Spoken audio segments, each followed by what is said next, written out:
Hey. Hello, I'm Matthew Smith with Chris Carr, Logan Permentes, Jenna Carolee. The date is 2016. Interview is being conducted at Davis, California. Let's get started with your name. My name is Michael Bush. Okay. How was your life like before you enlisted into the war? I graduated high school in 1982 in Southern California, and a year before I graduated, I had already enlisted in the United States Navy nuclear power program, and I was awaiting enlistment. So May of 1983, I actually completed my enlistment and went to boot camp. Before that, it was, Southern California. It was surfing in the summer and carousing in the winter. Did you have any siblings? I have a younger brother. He's 2 years younger than I am. Did he also He's serve? named Dave. He enlisted in the Navy 2 years after I did, and just completed 30 plus years of active duty and retired in April as a Master Chief Petty Officer. Do you think you going into the Navy also helped him make the choice of following your footsteps? I don't know. He and I've never really discussed whether there was any influence there. I honestly don't think that I influenced him in that department. My father had been in the Navy before he got married, and maybe that had something to do with it, but my brother and I, we went into different fields in the Navy. So why did you enlist? The discussion of college never really came up when I was in high school, and I was looking for something to, fill the void there after I graduated from high school, and the Navy seemed to be a good opportunity for education and employment at the same time. And so with the qualifying for the nuclear power field through my test scores, it looked like a good way to go. You discussed boot camp a little more. Can you go more into detail about boot camp? Life? Great Lakes, Illinois, lovely place in the summertime. It was 9 weeks of basic training, and I was assigned to a state flags unit, which is essentially a public display unit. We go to parades and that kind of stuff. So it wasn't great military training from that aspect, but we still managed to complete all our basic requirements. So how was your instructors like when you were at boot camp? Were they like super strict? The military's changed a lot since those days. Back in those days, they could scream and yell at you and exercise you mercilessly. But looking back on it, it really didn't seem to be that harsh of an environment. You learned to work together as a unit, and that's the basic premise of boot camp, is you learn to work together as a unit.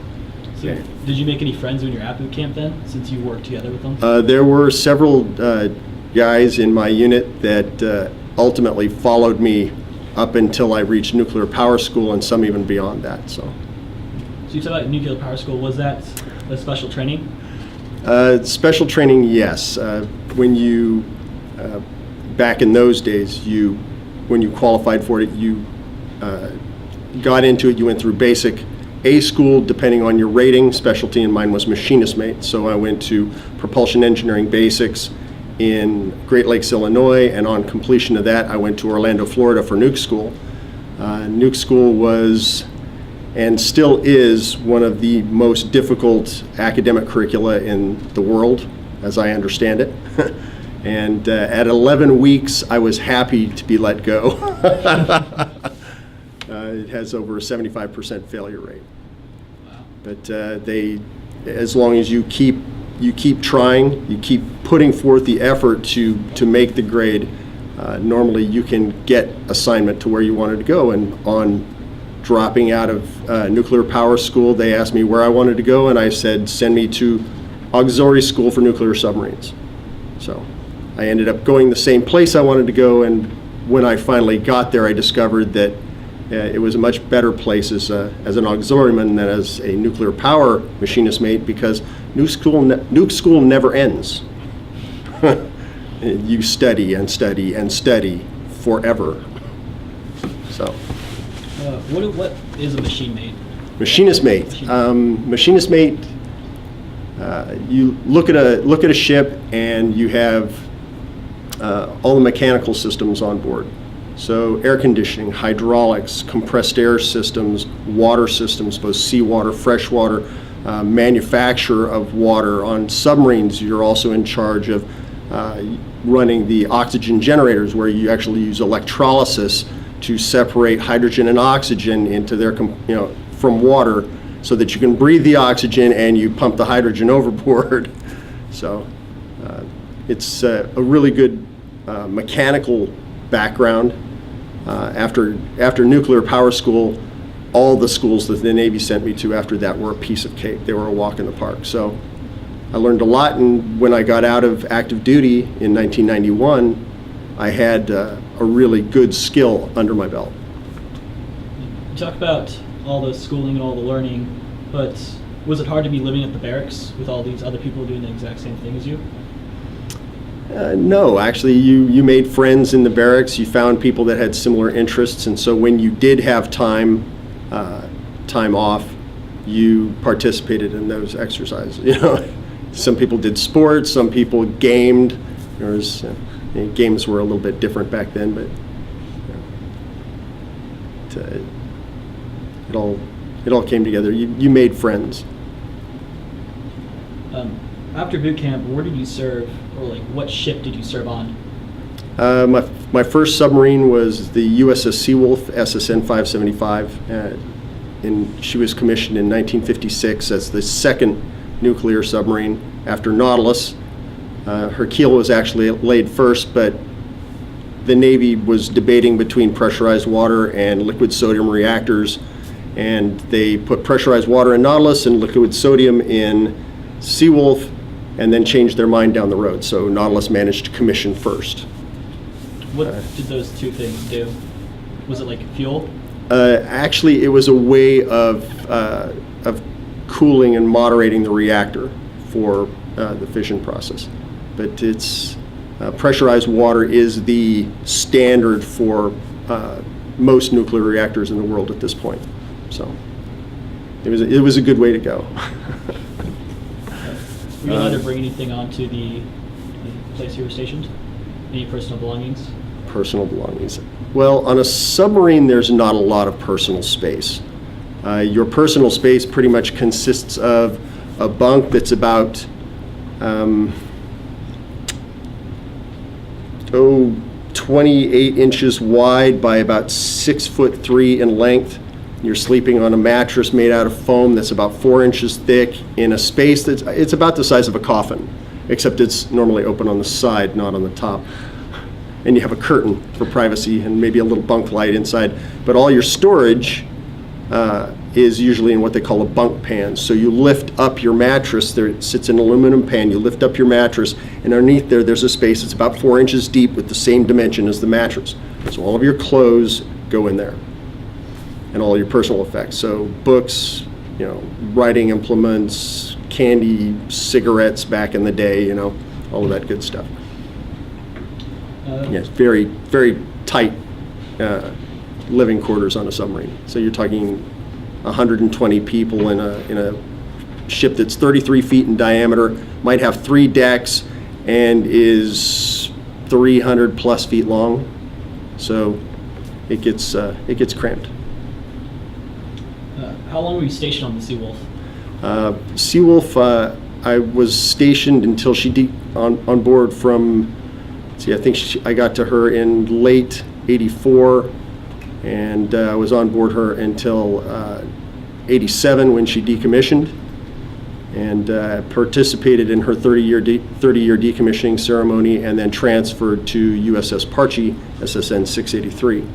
Both these submarines were stationed at Mare Island Naval Shipyard in Vallejo. So, how did it feel to be on such a prestigious ship as the USS Parche, which is known to be the most decorated submarine in the history of the U.S. Navy?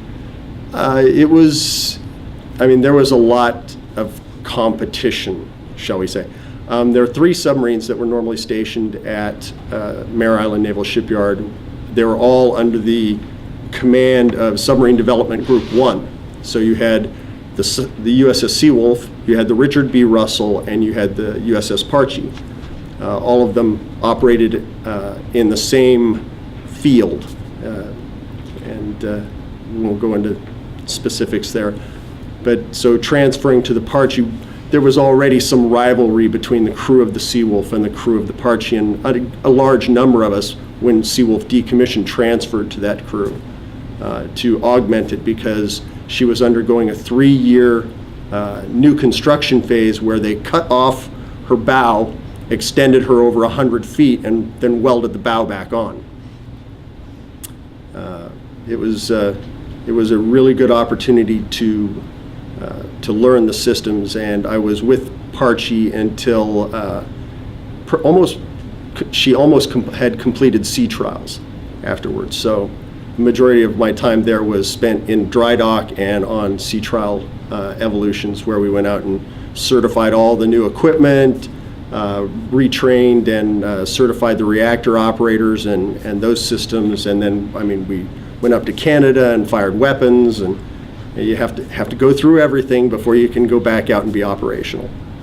So.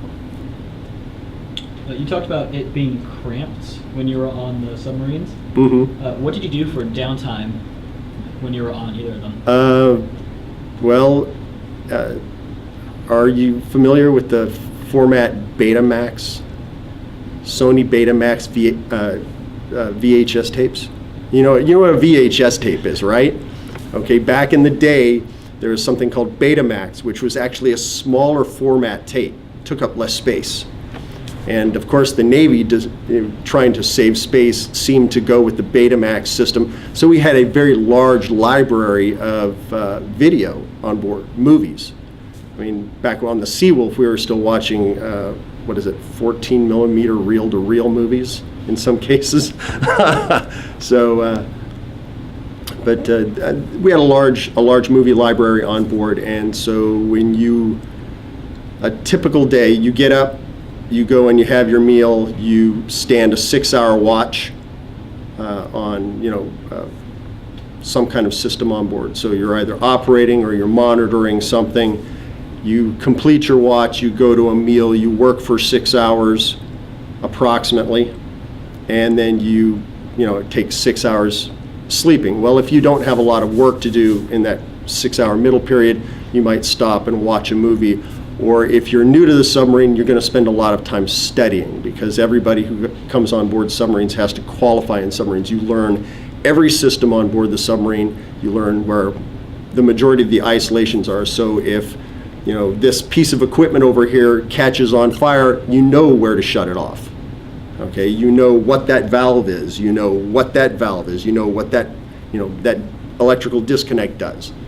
And everybody on board has to do this. And so when you first get to a submarine, that's what you do for the first 6-8 months, is you qualify in submarines. And once you have your dolphins, then things are a little bit simpler. So is that the hardest part of being stationed on a submarine, just learning all the basics of it? No, it's not hard. It's just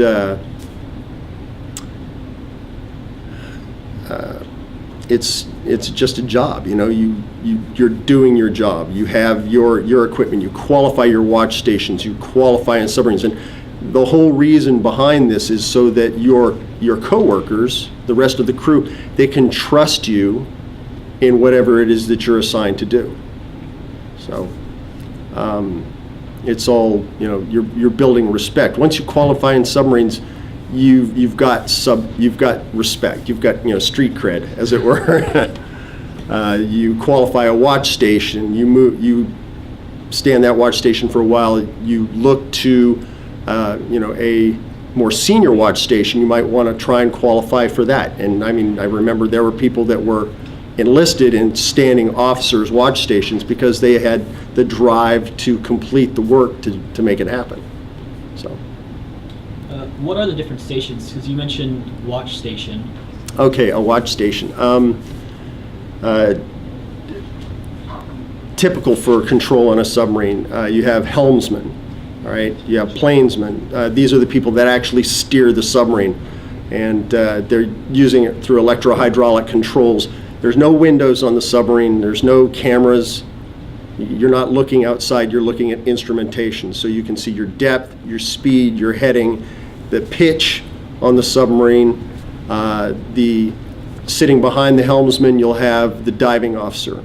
The diving officer is telling them what to do.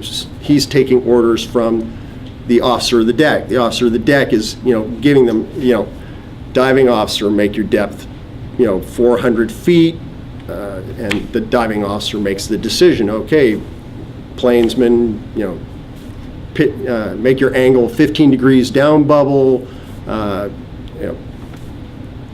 this kind of thing. They ring up the bell for the speed of the ship, and maneuvering answers that.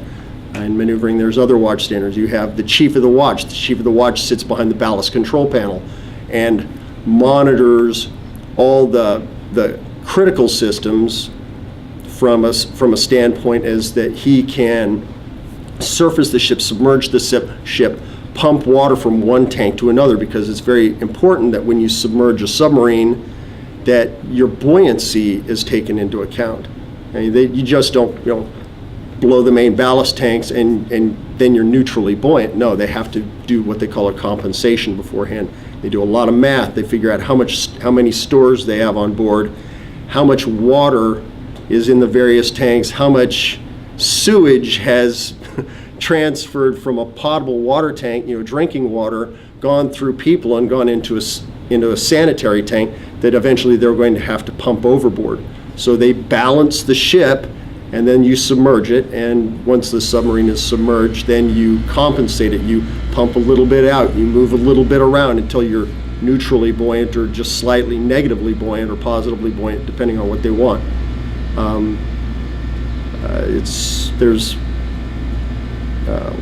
There's lots of things, lots of different, and this is just in control. Okay, you have sonar watch station where you have sonar operators listening to what's going on outside the submarine. You have maneuvering, engine room. These are the people that are running the nuclear reactor. They're running and monitoring the propulsion plant, the electrical plant. You have auxiliarymen who are monitoring atmosphere control systems and hydraulics, and you have cooks down there, banging away in the kitchen trying to make the next meal, and everybody is working together for the common goal. So, how was your experience in the Gulf War? The Gulf War, when they kicked off the air war, we saw the buildup. My submarine was stationed at Mare Island Naval Shipyard, so we were watching the buildup of the troops in Saudi Arabia, and when the air war kicked off, we sat there and we watched it like everybody else on television, and I remember distinctly it was a duty night for me, which means that we were in port, but you have to have a certain number of people on board to take care of the submarine. We were watching the news, CNN, and there was one of the reporters for CNN saying, and there's 2 F-18s taking off on this runway, and they're loaded with cluster munitions, and they're flying off to the northeast or the northwest.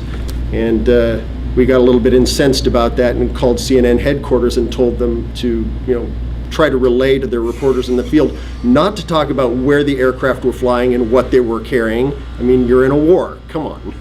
But we watched it on television just like everybody else.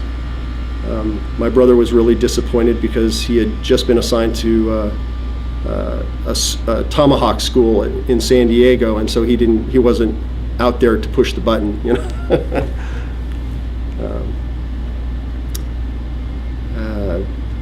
Some of my later friends came back with stories mostly from Kuwait.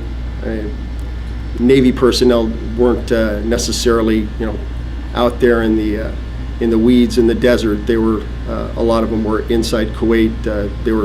Most of the guys I was talking with were from construction battalions, Seabees, and they were doing infrastructure and fixed defense in Kuwait at that point, but didn't have much to do with it, unfortunately.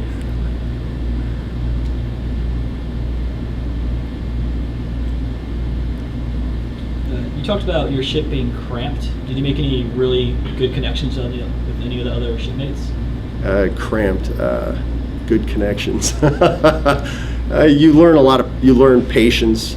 Is the big thing there. When you're that close together, everybody has a tendency to develop a kind of a sick sense of humor, and so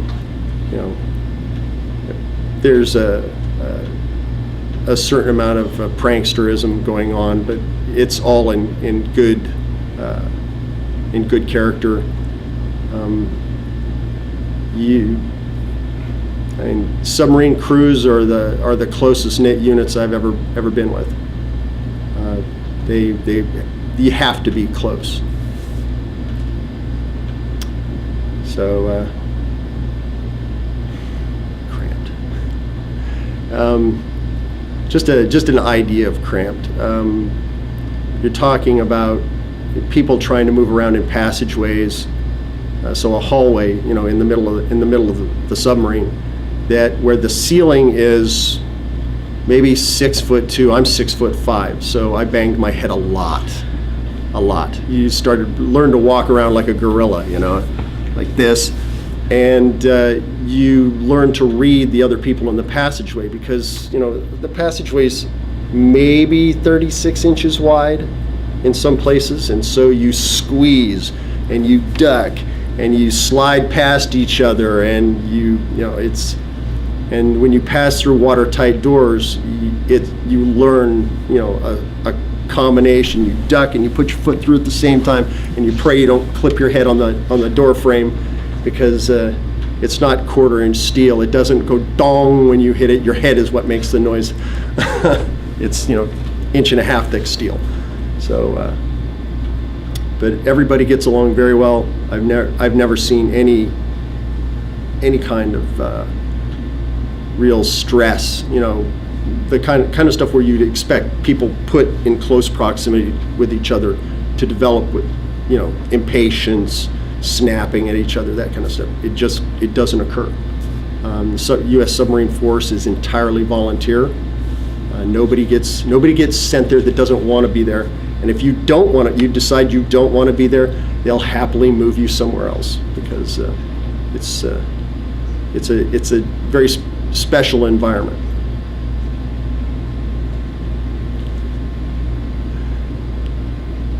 Was it very difficult staying in touch with different people back home?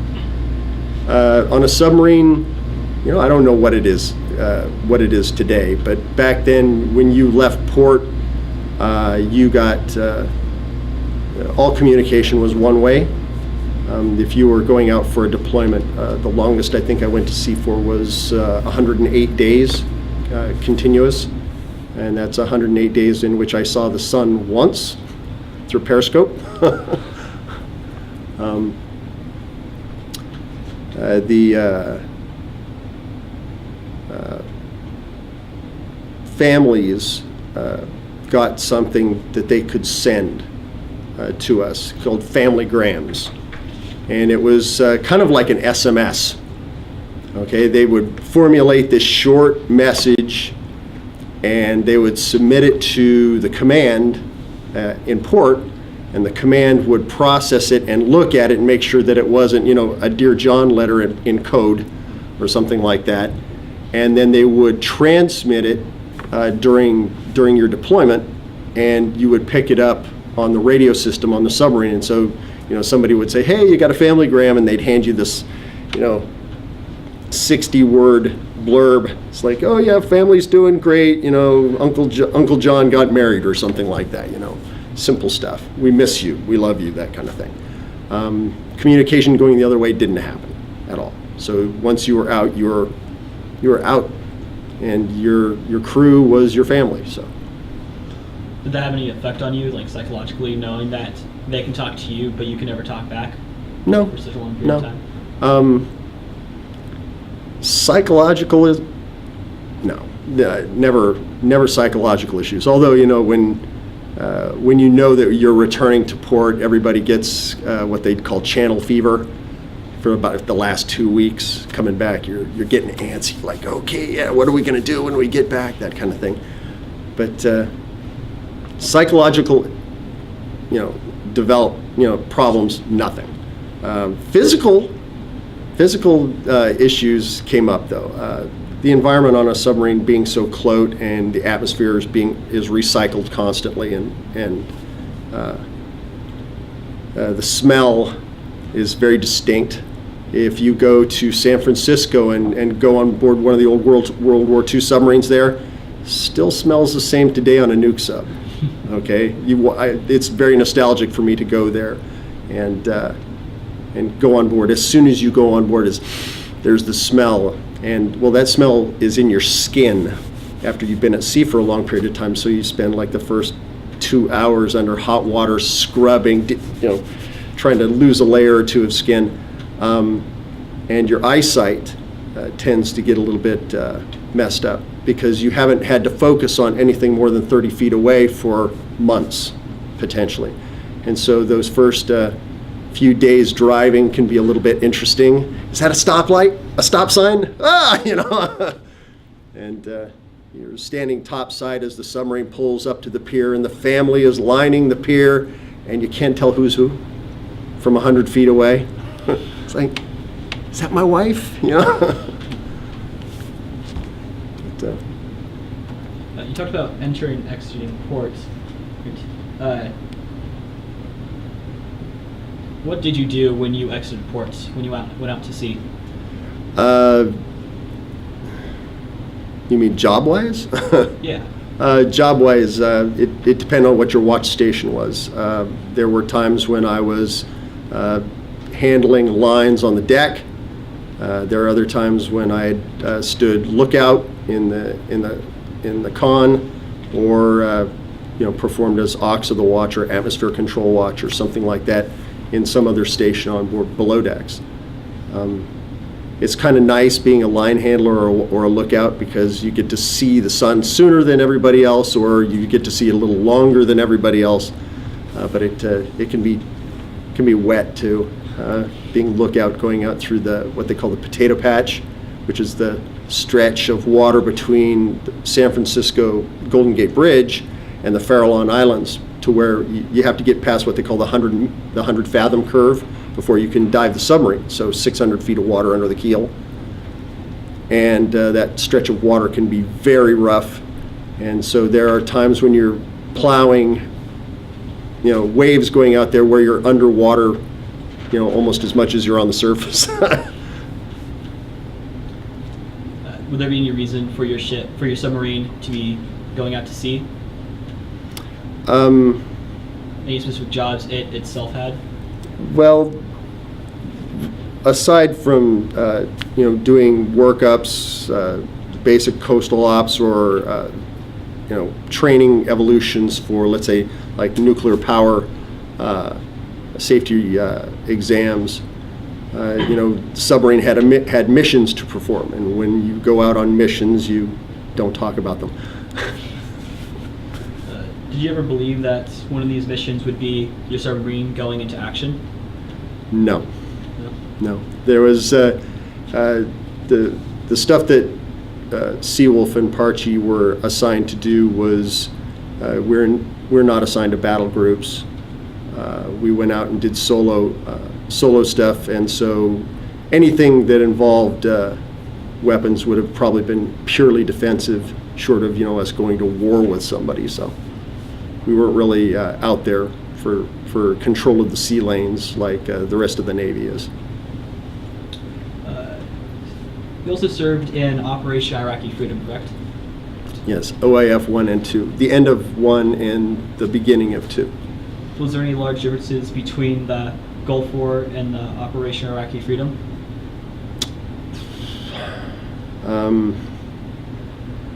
Let's see, the buildup was definitely different. For Desert Storm, The buildup was gradual over a long period of time. For Operation Iraqi Freedom, the buildup was it was more subtle. Okay, in Desert Storm, in Desert Shield, they piled a whole bunch of assets into Saudi Arabia, and they were poised to strike across the border. When somebody raised the flag and said go.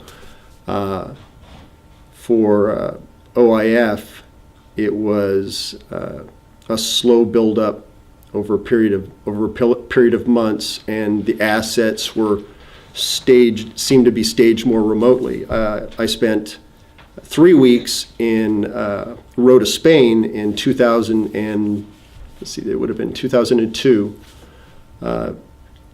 dealing with roll-on, roll-off ships, so ships that specialize in transportation of heavy equipment, like vehicles, like tanks, trucks, that kind of stuff. And we were there fueling ships and fueling aircraft that were moving supplies in the direction of Iraq in preparation for the kickoff in 2003. Were you nervous when you were deployed into Operation Iraqi Freedom? No, actually, I had suspected it was coming. In 2003, when we made the invasion of Iraq,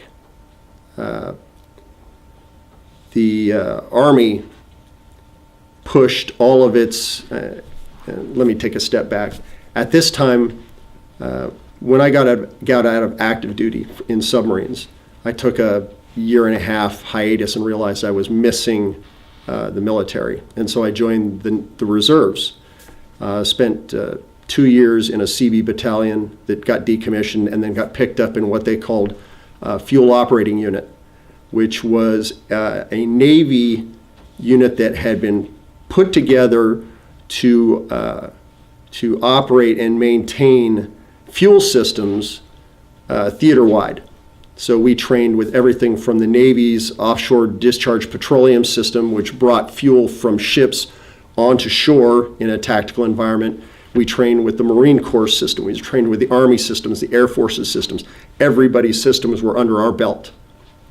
So we could see the writing on the wall when the Army made the initial push in 2003. They seemed to have pushed all of their fuelers into theater, because an Army runs on fuel. You can't go from point A to point B without fuel. So they pushed all of their people in theater right off the bat. Well, 6-9 months later, these people are getting burned out. They're starting to be preparing for rotation, and I just know, and this is pure speculation, that there was some joint chiefs of staff meeting, and the Army said, we're kind of in a pickle here. We've committed all of our active duty fuel people in the first push, and we don't have anybody to fill.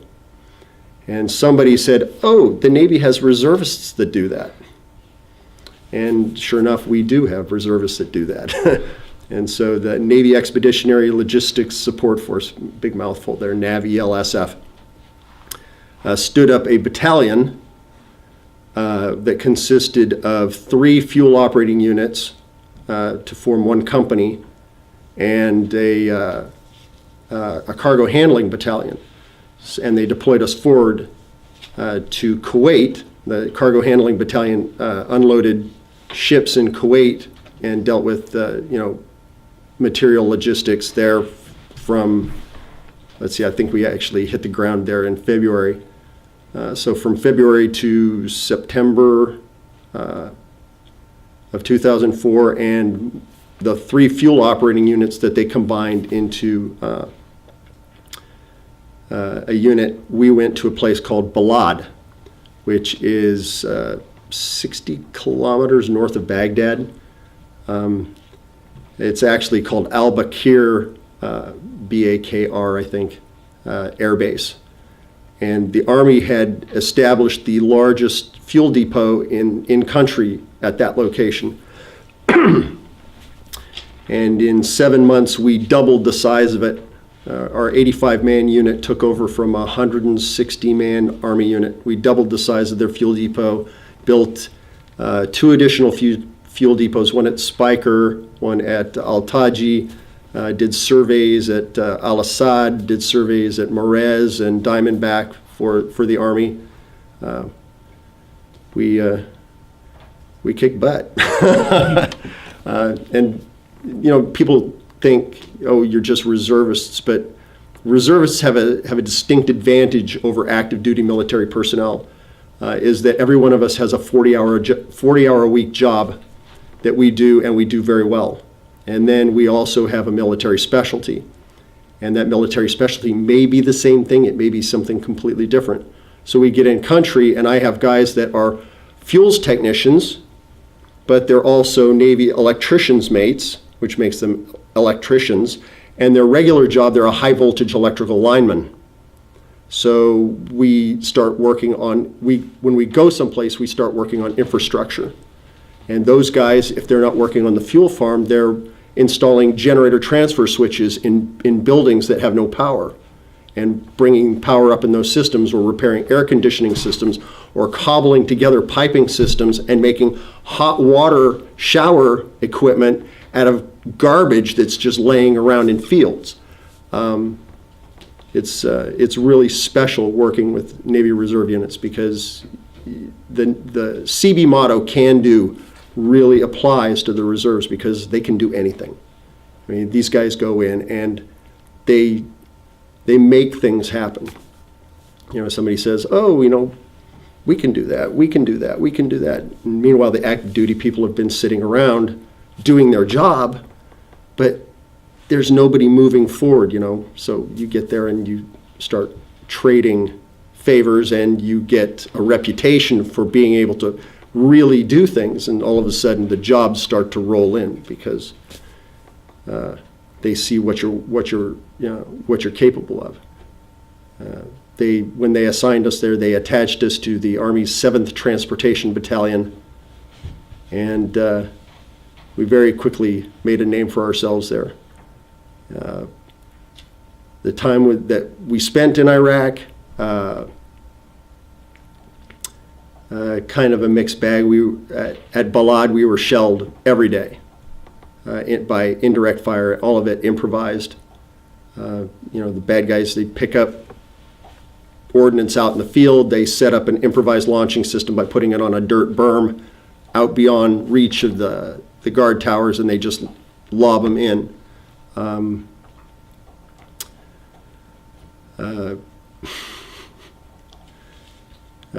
But all things considered, there really wasn't that much of a threat.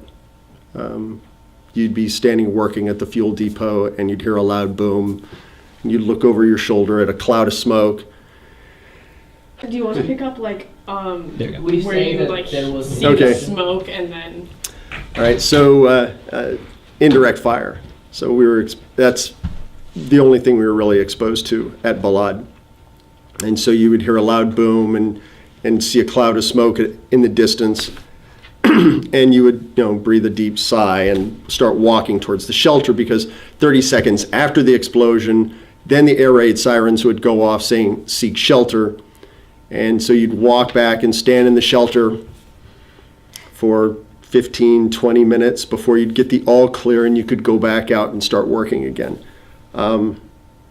Sometimes we wondered if that was, if it was wasting our time or not. But ultimately, it was good to heed the air raid sirens, because while we were there were people that died from indirect fire. And one very particular incident happened. There was an indirect weapons attack, and everybody was ordered to shelter by the siren, and they didn't go into the shelter. They were standing in the opening when the second attack occurred, and it killed 2 people at the entrance to the shelter. And that was a really dark day. Those types of incidents did not occur very often on the base. Death by improvised explosive device when you're outside the base was a more common occurrence, although still really not that common.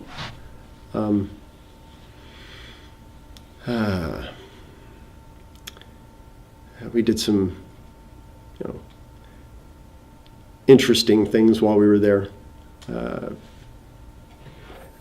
Our battalion leadership was under the impression that we would be doing solely fuel missions on the base, and that wasn't the way that the Army actually viewed it.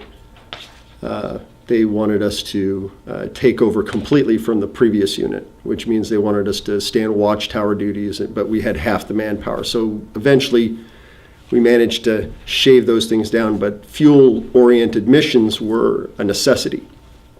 And so the second day we were in country, my commanding officer came to me and said, "Chief, you want to go to Baghdad?" I said, "What?"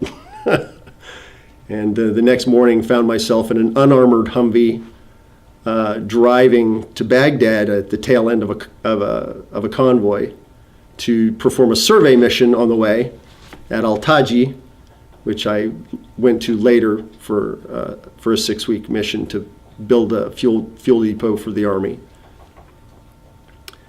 But there were incidents that made you wonder, why are we doing this kind of stuff? And you hear about bad communication, that kind of thing, in the military. You get assigned a job to recover a vehicle. Somebody has rolled over a fuel tanker, north of Samara, and so they put together a recovery mission, and you get Army for security, and you get Air Force because they're the ones that have got the huge wrecker. And then you've got the Navy, and we've got a 50-ton flat tractor trailer with a flat, gooseneck trailer on 50-ton gooseneck. And then we've got a fuel truck to offload the rolled over truck. So now you've got, this long train of people going to recover this vehicle, and you get there and it's not there. And you spend about an hour and a half driving around on the northern outskirts of a city that's known for bad guys. And you finally figure out where the truck has gone, and they had moved it the day before, 20 kilometers up the road to a secure base. And as you're pulling out of town, the IED goes off in the median and blows up the truck behind you and injures a bunch of people. And the shock of the matter was not so much that we had been targeted, but was that the bad guys had put the explosive in the median in front of a school that was full of kids. They were all looking out the window after the bomb went off. That was kind of a real eye-opener for us. But did that have any effect on you, like psychologically, knowing that they? It was a very stressful day, but some of the guys in my unit they showed it outwardly more. It was, I'm never going outside the fence again. I'm never going outside the fence again. And those same guys 3 weeks later were doing missions again. So it's a situational thing. And what are the chances that you're going to be the one that's targeted? Depends on where you are. It's an improvised device, so you never know where it's going to be. But if the bad guys are targeting things, they tended to be a little more selective. So let's see. Never met an Iraqi I didn't like. And all the places that I went, I was constantly meeting either, Iraqi civilians or Iraqi civil defense forces or new Iraqi army, and they were all outwardly very happy to see us. It was kind of pleasant. One of the guys at Balad, we actually had I don't know what you call him, a janitor, who is an Iraqi national, and nationals that had clearances could come onto the base in the morning, and they would work on the base. Some of them were doing operating equipment. Some of them just doing general hard labor kind of stuff. This guy came on and he cleaned our buildings for us. And he also took it upon himself to teach some of our guys Arabic. So, it was kind of a good trade. And while the military was issuing pay vouchers to these people, a day's pay, I don't even remember what they were getting paid. Usually, as he went through the building, he always had an escort anyway, right? Because he's a foreign national on the base. We would take up a collection as he went through. So, the guy was making serious money on the days when he came to visit us, and great guy. The Iraqi civil defense guys that we met at some of the remote stations. We had arm wrestling matches, and you'd trade, just paraphernalia, flashlights and stuff like that for essentially what was junk. They didn't have a lot, and what they did have was, hey, it's a trinket, but I've got a spare flashlight. You can have this one, and I'll take that, weird Iraqi military medal that you've got,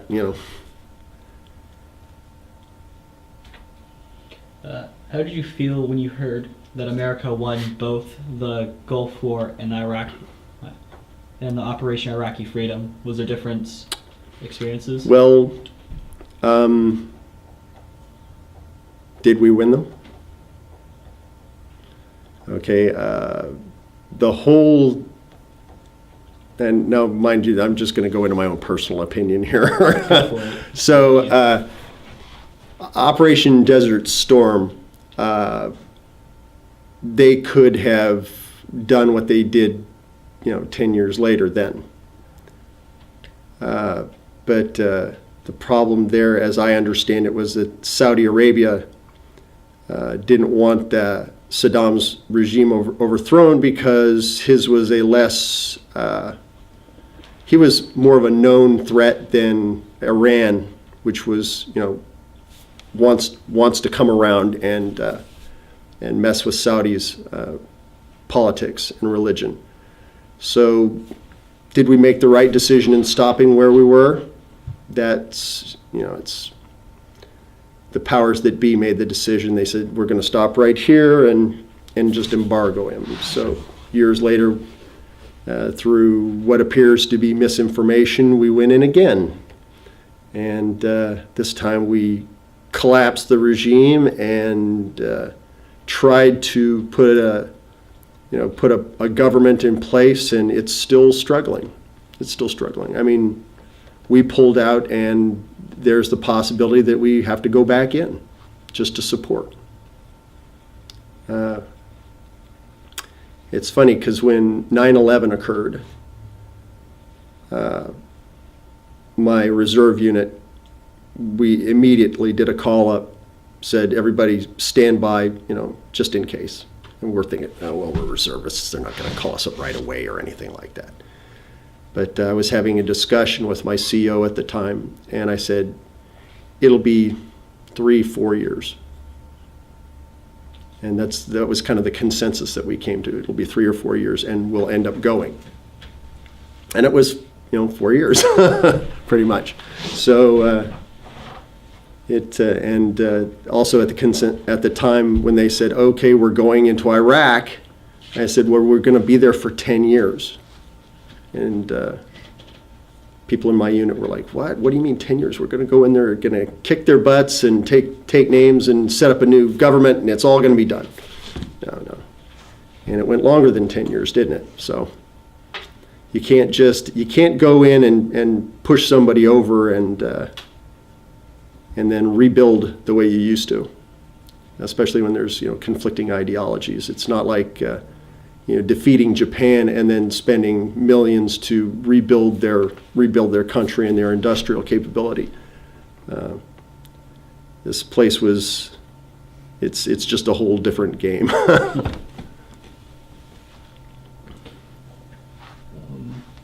So did you believe that we wouldn't have gone to Operation Iraqi Freedom if we did what we did 10 years after the Gulf War?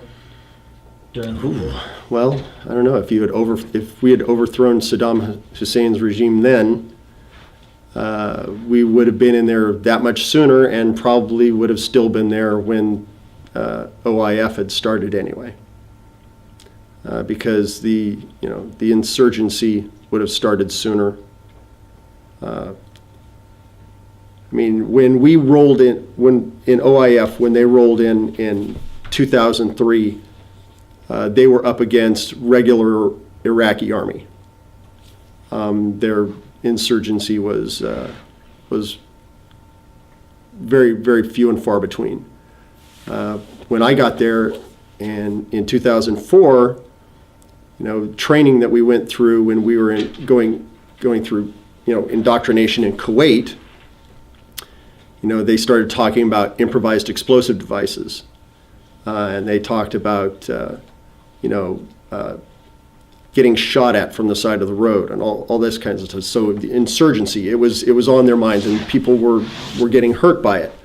And we got there, and everything was just kind of status quo for a while, and then in April it exploded. The April insurgency started up. The fuel convoys that were coming in from Kuwait stopped because they were getting shot up. And the general populace was rising up and intercepting fuel convoys on the main supply routes and throwing bricks at them and shooting holes in the fuel tanks. And fuel started coming down from Turkey as well at the same time. And there were conflicts with that, but the whole theater was short on fuel for almost 2 months because the insurgency got so bad. And eventually, people started to, they paid enough people the right amount of money to get people that were just gutsy enough to drive, or crazy enough, take your pick. But I remember a convoy rolling into Balad, over 40 trucks, and half of them had bullet holes in the tanks spewing fuel as they came in. One of them had been destroyed on the main supply route coming in by RPG fire, and another one had been hit by an RPG, but the warhead had detonated right before it hit the tank, and so the only thing that penetrated the tank was the rocket motor. So there was a hole, about this big around in the side of the tanker, spewing jet fuel as he drove through the fuel farm. But and we're scrambling trying to pump these trucks down and plug the holes in the tanks, to keep, number one, from losing the fuel, and two, from contaminating the ground, because we're not supposed to do that. So you've been talking about all this death and destruction being shot at driving these tankers, but do you think anything beneficial came out of going to war in the Gulf or in Operation Iraqi Freedom? Well, Desert Shield, Desert Storm was in direct response to the invasion of Kuwait.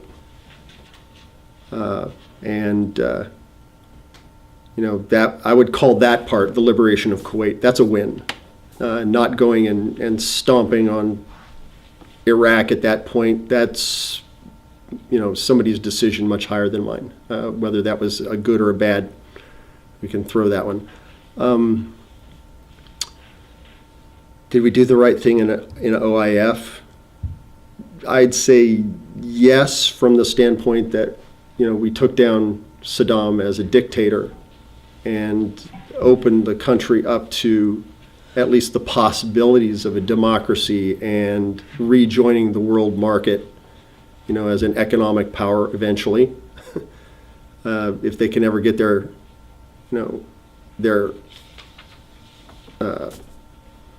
terrorist issues under control.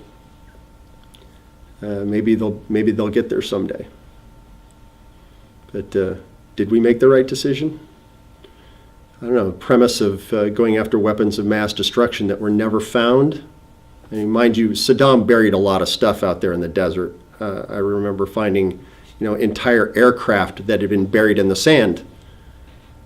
Yeah, when you take a Russian MiG-25 interceptor and you park it in a revment and then you bury it in sand so that you can hide it, you destroy the aircraft in the process. The weight of the sand alone will destroy the aircraft.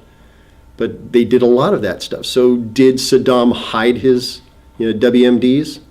or did he use all of them in that one attack on the Kurds with the gas attack that he instigated, which was kind of the trigger for a lot of this, for the he has weapons of mass destruction thing. So, and then misinformation and lack of information among the government agencies drove the rest of it. Because when somebody mentions something and then they find out later on, ooh, maybe we were wrong. Do you want to actually come forth and say, hey, maybe we were wrong? I don't. Above my pay grade. I mean, I swore to obey the orders of my superiors, and that's what I did. It doesn't mean that I don't have my own opinion, but you still have to obey orders.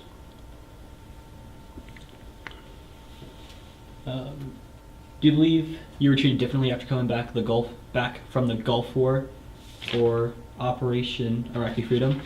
Was there any differences between the two? Well, the Gulf War, active duty on a submarine, so it was just the same. It was no big deal there. We were just watching it all, and then on the Discovery Channel, you got to see all the cool footage afterwards that you missed. OIF coming back, we talked about PTSD and that kind of stuff. And actually, when I came back, I found I was thinking, I'm fine, because while I was there, I wasn't stressed. I didn't feel stressed ever, except for that one incident in Samara. I was stressed for about 30 minutes, right? But the rest of the time, everything just seemed to go very well. You ate, you slept, you worked. You didn't have a lot of extra stressors in your life. Your family wasn't there. You're not paying your bills directly. All of that stuff it's away from you. Pardon me. Coming back to a wife and 3 kids, and the rest of my relations and community that had been supporting my wife while I was gone. And they're all, ooh, hey, you're back. And there was a little bit of, you'd have to take a little time off, step away from the family, go out to the garage, turn on the music, loud, so that you couldn't hear anything else, and just relax, take a breath. I used to lay in bed at night. Mind you, when I was in Iraq, this never happened. But I'd lay in bed at night, and I thought I could hear my heart beating in my ears, And after talking to doctors, actually what it was muscles in my neck that were just firing like this constantly, and so it sounded like an erratic heartbeat. And so I talked to some docs, and they said, yeah, it sounds to me like you're suffering from a little PTSD here, just deal with it. And after about a year, it stopped. But it was being prepared for it. And since we didn't do combat while we were there, I'm sure the PTSD was significantly less for myself and the other guys in my unit. Some of which, when you can separate yourself from all your regular day-to-day stressors, you can deal with that kind of stuff better. But you find out that your wife is divorcing you, and you're 9,000 miles away, and there's nothing you can do about it. Yeah, your stress level charges up, and things start to get weird for you. But we went with 85. We came back with 85 and nobody got injured. So it was, I'd call that a win. Yeah. Sorry. No, it's okay. Would you say that adjusting back to civilian life was difficult because of all these different things that are going through your head, like listening to a lot of music to get out? Actually, because I came back, I took 2 weeks off and just traveled with my family and did stuff with my family to get back in, and then I went right back to work. And at that time, I was holding down my 40 or 50 hour a week job, and I was a Navy reservist, which was pulling me, 40 to 60 hours a month. And then I was also a reserve firefighter for Woodland, and that was probably another 20 hours a month. So, when you've got a lot to do, you can deal with stuff like that a little bit better. And so I just threw myself back into it, and it all kind of mellowed out over time. But it did take time, and I had a tough time realizing that it was actually, stress that was creeping up on me. Because the whole time I was in Iraq, again, like I was calm about it. Come home, go to work. On my way back to the house, start having chest pains. And not heart attack, just tightness in your chest. And it's just stress building up because you're about to go back into the family environment and, wife and 3 small kids, and it's all this stuff. My third son was actually born while I was in Iraq. That was that was an interesting experience. But all good now. I mean, I came back from Iraq in October of '04, and when we came back, we had discussed the fact that they were probably going to reactivate us and send us back into theater either in Iraq or in Afghanistan within 6 to 8 months. And so while I was in Iraq, I was in communication with my wife via email and chatting and stuff like that. And we decided that we would look into, because I was getting close to potential retirement. With enough time in, I could retire. And so we were thinking, maybe we'll move to Sweden. My wife's a Swede. So, and go and take care of her mom and do that kind of thing. So in April of '05, I figured out that I had enough time in for retirement, and I submitted for it, and my CEO was really kind of angry with me because he knew what was coming. And but they approved it, and I retired, and we moved to Sweden in April of '05, and like 6 months later, my unit was back out there again. And it was, I was kind of like, because it wasn't hard on me. It was really hard on my family, though. Especially my kids. Talking to them on the phone while I was in Iraq was kind of heartbreaking because they didn't quite get it. They were still pretty young at the time. I mean, Magnus was 6, and Buren was 4, and Killian was just a baby. So. You say you still use these skills you learned when you're in the Navy to this day? Oh yeah, absolutely. I worked for Verizon as a facilities engineer at one of their data centers, and so air conditioning and water systems and electrical and all of these things that I learned through the years with the basic knowledge that I gained from the Navy is there supporting me. This morning, I work graveyard shift, so I got up at 8:30 this morning. This morning I was helping one of my coworkers rebuild fuel pumps that he had never worked on before. So, I'm describing, okay, this is a gear type pump, and this is the mechanical seal, and all of these things. These are all things I learned in 1983 when I went through propulsion engineering basics in A school. And it's like it all just comes back to the technology doesn't change that fast. You go on that World War II submarine, they still have Sharple's oil purifiers that they still use today in the Navy. So. Have you joined any veteran organizations after coming back? Nope. None?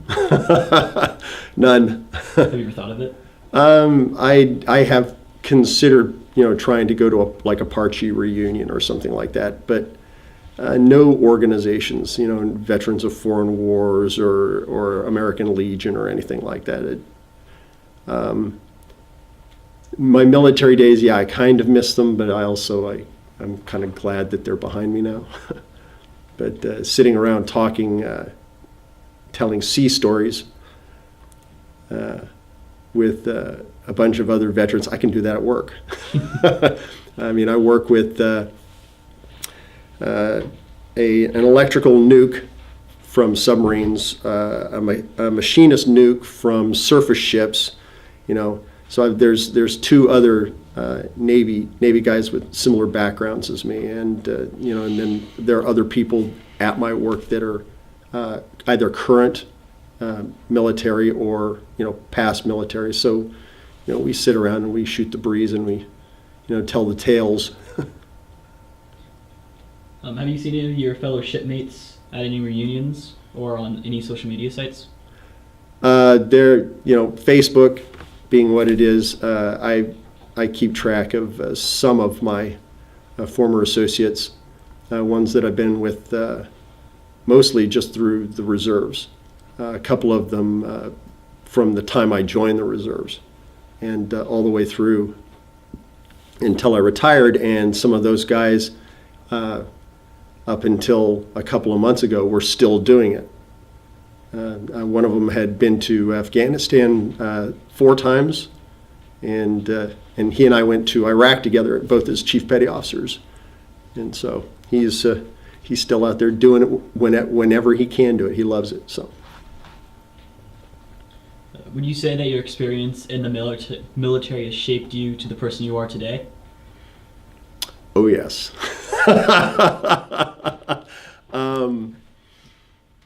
You can't stay in the military that long and develop a certain way of doing things, certain expectations about yourself and about others.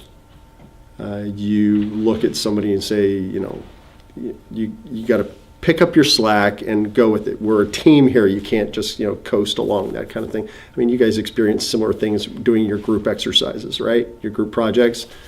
And you get somebody who's coasting like this, and you got to motivate them to pick it up. I mean, and you learn leadership skills in the Navy, you know, by you know, first you go to school and then you do it by experience, and you learn, you know, you can coerce, you can cajole, you can, you know, domineer, you can, you know, dominate, whatever, you know, sometimes it's whatever it takes, but in the perfect world, you can just talk to the person and get them to do it. And that's something that the Navy taught me well, was the ability to get somebody to do something that needs to be done. And the other thing was the ability to speak in public, because from my first year on submarines, I've been doing instructor duty.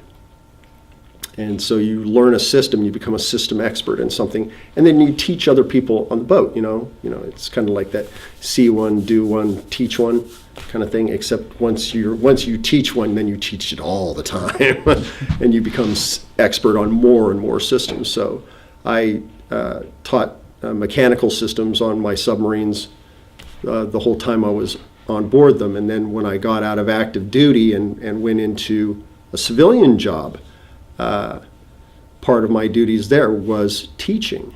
You know, working for the San Diego Water Department, I was teaching safety equipment and confined spaces entry and high angle rescue and all kinds of good stuff. This is something I still do. I have no problems jumping up in front of a bunch of people and, you know, talking about something that I do know. Something I don't know, no, it's not such a good thing. But leadership, ability to speak in public, work as a team, work as an individual. Sometimes you got to do it by yourself. Would you say, sorry. No, that's okay. Would you say there was anything that shaped you in a negative way? Because you've only been talking about all the positive things that you got out of Negative ways. And I'm sure I could get a grip on this if I really tried, but my language.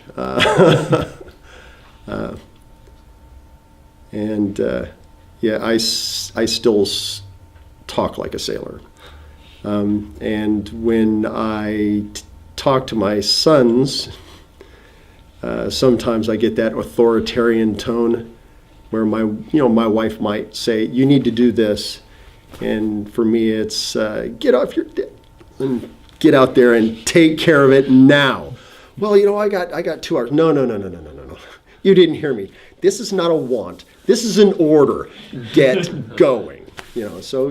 And you can't do that at work unless you're the boss. You can't really do that with your coworkers. You have to go the softer route. But when you work into command, eventually sometimes you have to take that tone, and it's not something that it doesn't sit well in the family. It's I get a lot of the look when she knows what I'm talking about. Yes. And then I was like, okay, please, would you do this? That's the big negative right there. Otherwise, I would say 21 total years military service has been very positive on my development, because I was a terrible high school student. Terrible. Very poorly motivated. And once you're in the Navy, motivation is there because you can't quit. You can't say, that's it, I'm going home. Because going home at that point means stockade and desertion, and these are bad things. Dishonorable discharge. So you learn to buckle down and do what you have to do to make things work. So. Is there anything else you'd like to discuss? No, I'm good. Is there a message you'd like to leave for our future audience members that watch this video?